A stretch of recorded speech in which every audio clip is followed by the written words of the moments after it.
Hindi maikakaila ang gawa ng laman, pakikiapi, kahalayan,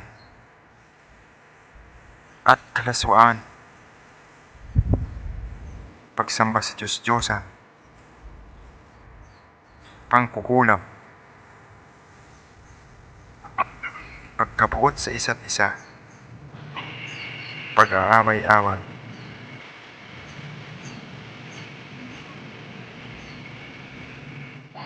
pagsiselos, pagkakagalit, at kasakiman.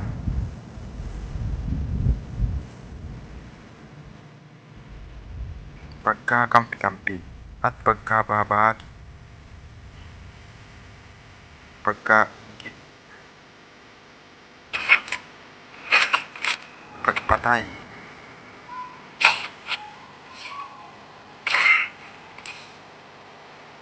paglalasing,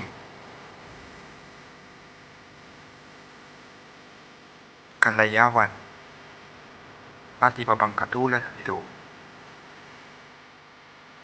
Hindi ko kayong binabalaan. Ang mga gumagawa ng mga ito ay hindi magkakaroon ng bahagi sa kaharian ng Diyos.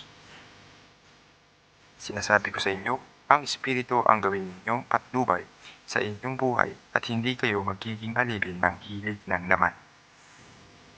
Sapagkat ang mga nasa ng laman ay laban sa kalooban ng Espiritu at ang kalooban ng Espiritu ay laban sa mga nasa ng laman. Laging naglalaban ang dalawang ito, kaya't hindi ninyo magawa ang nais ninyong gawin. Kung pinapatnubayan kayo ng Espiritu, wala na kayo sa ilalim ng kautusan. Thank you for watching.